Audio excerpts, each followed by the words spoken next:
গরমকাল চলে আসলে আমাদের নানা রকম সমস্যা দেখা দেয়, অসুস্থতা বেড়ে যায়, মানসিক অবস্থা মোটেও ভালো থাকে না।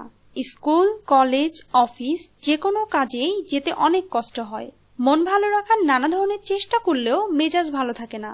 তাই এই গরমে যে সকল বিষয় খেয়াল রাখলে ও মেনে চললে শারীরিক ও মানসিক শান্তি পাওয়া যাবে তা আজ আমি আপনাদের সাথে শেয়ার করব।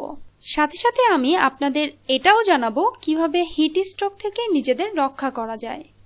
Perfect idea 1, prevention of heat stroke need to know. Heat stroke সব ধরনের স্ট্রোকের মতো ভয়াবহ। অতি গরমে এই ধরনের স্ট্রোক ঘটে থাকে। হিট স্ট্রোক বন্যা, টর্নেডো, হ্যারিকেন এর চেয়েও বেশি মৃত্যু ঘটায়। 2003 সালের আগস্টে ইউরোপের তাপ প্রবাহে হিট স্ট্রোকে আনুমানিক 50,000 মানুষ মারা গিয়েছিল। হিট স্ট্রোক ঘটে যখন শরীরে লবণ ও পানি সরবরাহ বন্ধ হয়ে যায়, সাথে সাথে ঘাম বের হয় না। তাই হিট স্ট্রোক যেন না হয় সেদিকে খেয়াল রাখতে হবে। 40 ডিগ্রি সেলসিয়াসের বেশি তাপমাত্রা হিট স্ট্রোকের ঝুঁকি বাড়ায়। তাই প্রতিদিনের তাপমাত্রা কত ডিগ্রি সেলসিয়াস তা জানতে হবে। আগের দিন অবশ্যই পরবর্তী দিনের তাপমাত্রা জেনে রাখতে হবে। প্রতিদিন প্রচুর পরিমাণে পানি পান করতে হবে। এয়ার কন্ডিশনার থাকলে এর তাপমাত্রা বাইরের তাপমাত্রার সাথে ব্যালেন্স করে রাখতে হবে। অতিরিক্ত গরমের সময় সকাল 10টা থেকে দুপুর 3টা পর্যন্ত খুব বেশি জরুরি কাজ ছাড়া রোদে বের হওয়া যাবে না। গরমের সময় বাইরে বের হলে অবশ্যই হাতে ছাতা রাখতে হবে। যে সকল বস্ত্র সূর্যরশ্মি থেকে শরীরকে বাঁচায় সে ধরনের বস্ত্র পরিধান করতে হবে। অবশ্যই এটাও খেয়াল রাখতে হবে যে বস্ত্রটি যেন ঢিলেঢালা হয়ে থাকে।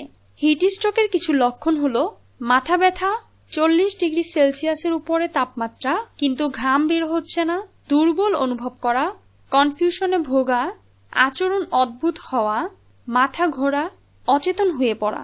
এই ধরনের কোনো লক্ষণ অতি গরমে দেখা দিলে অবশ্যই এয়ার কন্ডিশনারের নিচে অথবা অনেক বাতাস আছে এমন জায়গায় যেতে হবে। আর কেউ যদি নিজে না যেতে পারে তাকেও নিয়ে যেতে হবে।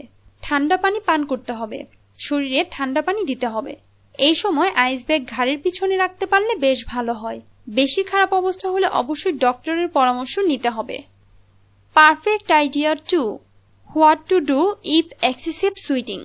গরমের সময় আমরা প্রচুর পরিমাণে ঘামতে থাকি, আর এই সময় আমাদের কিছু খারাপ পরিস্থিতিতে পড়তে হয়। তাই এই ঘাম যেন বেশি পরিমাণে না হয় সেদিকেও খেয়াল রাখতে হবে।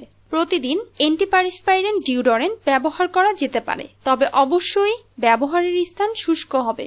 কারণ যদি সামান্যতম ভেজা স্থানে ব্যবহার করা হয় তবে সেটা স্বাস্থ্যের জন্য খুবই ঝুঁকিপূর্ণ। পায়ের পাতায় হালকা একটু স্প্রে করে নিলে পা ঘামার সম্ভাবনা থাকে না। পেঁয়াজ ও রসুন কাঁচা অবস্থায় খাওয়া থেকে বিরত থাকতে হবে, কারণ এরা ঘাম বাড়ায়, সাথে সাথে ঘামের দুর্গন্ধ ও মুখের দুর্গন্ধ সৃষ্টি করে দেয়। তাই একটু সচেতন থাকতে হবে। গরমের সময় ঘাম কমাতে হলে অবশ্যই চা, কফি বা ক্যাফিন সহ যে কোনো খাবার বাদ দিতে হবে। যদি চা পান করতেই হয় তবে গ্রিন টি বা লেমন টি পান করা যেতে পারে। পৃথিবীর অনেক দেশেই অনেকে বেশি ঘাম প্রতিরোধের ক্ষেত্রে মিরা ড্রাই মেশিন ব্যবহার করে থাকেন, তবে এটি ডক্টরের পরামর্শ নিয়ে ব্যবহার করা ভালো। ঘাম কমানোর জন্য সহজ হোম রেমেডিগুলো হলো ঘাম হয় এমন স্থানগুলোতে লেবু দিয়ে ঘষা, এটা ব্যাকটেরিয়া ধ্বংস করে আর ঘামে দুর্গন্ধ হতে দেয় না। এছাড়াও বেবি পাউডার ব্যবহার করা যেতে পারে, এটিও ঘামের প্রতিরোধক হিসেবে ব্যাপক জনপ্রিয়। Perfect idea 3, sleep comfortably. রাতের ঘুম প্রত্যেকের জন্য গুরুত্বপূর্ণ। পরবর্তী দিনে কাজকর্মে ভালো মন্দ রাতের ঘুমের উপর নির্ভর করে। গরমের রাতে ঘুমের জন্য বেশি সচেতন হতে হয়। এই সময় ঘুমাতে যাওয়ার আগে এক্সারসাইজ করা যাবে না। রাতে স্পাইসি খাবার খাওয়া যাবে না। অধিক ঠান্ডা পানি পান করা যাবে না, কারণ এটি হজম ক্ষমতাকে কমিয়ে দেয়। যদিও এটি সামান্য সময় আপনাকে শান্তি দিবে, তবে অবশ্যই বাসার তাপমাত্রা অনুযায়ী নরমাল পানি পান করা যাবে। ঘুমানোর আগে গোসল করে নিলে ভালো হয়। অতিরিক্ত গরমে বাসার এয়ার কুলার না থাকলেও মেঝেতে বিছানা করে ঘুমানো যায়। এরপরও অতিরিক্ত গরমে রাতের ঘুমের সমস্যা হলে বালিশের কভার এমনকি বিছানার চাদর 30 মিনিটের জন্য ফ্রিজে রাখা যেতে পারে, কারণ এই ঠান্ডা বিছানার চাদর ও বালিশের কভার আপনাকে ঘুমের শান্তি এনে দিবে। যদিও ব্যাপারটি হাস্যকর মনে হতে পারে, তবুও এটি অনেক উপকারী। ঘুমানোর সময় সুতি কাপড় পরিধান করা ভালো। কেউ যদি রাতে গোসল করতে না চান তবে অবশ্যই একটি কাপড় ভিজিয়ে সেটা দিয়ে হাত, মুখ, গলা ও পায়ের পাতা ভিজিয়ে নিতে পারেন। এটাও গরমের অস্থিরতা কমিয়ে দেয়। গরমে আরামদায়ক ঘুমের জন্য অবশ্যই চা, কফি, অ্যালকোহল এসব ত্যাগ করতে হবে।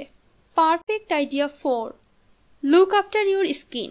গরমের সময় স্কিনের যত্ন নিতে হবে, কারণ অতিরিক্ত গরমে অনেকের স্কিনে পিম্পল দেখা দেয়। কারো কারো স্কিনে আবার প্রচুর অয়েল দেখা যায়। এসব সমস্যা থেকে সমাধান পেতে হলে অবশ্যই সকাল 10টা থেকে দুপুরের সূর্যরশ্মি অতিরিক্ত থাকা অবস্থায় বের হওয়া যাবে না। তবে যদি বাহিরে যেতে হয় তবে অবশ্যই ছাতা ব্যবহার করতে হবে। এ সময় অনেকেই সানস্ক্রিন ব্যবহার করেন, তবে সানস্ক্রিন আপনার আবহাওয়া ও স্কিনের জন্য পারফেক্ট কিনা সেটা না জেনে ব্যবহার করলে স্কিন ক্যান্সারের ঝুঁকি বেড়ে যায়। প্রতিটি সানস্ক্রিনই বিভিন্ন ধরনের কেমিক্যাল দিয়ে তৈরি।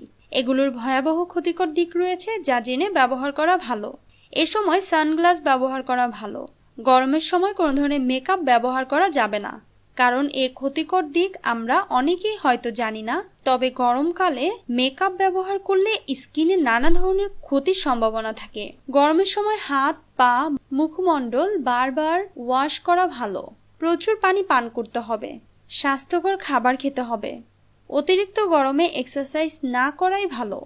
গরমের সময় লম্বা চুল বেঁধে রাখা অনেক ভালো, কারণ এটা ঘাড়ের অতিরিক্ত গরম অনুভূতি ও চাপ কমিয়ে দেয়।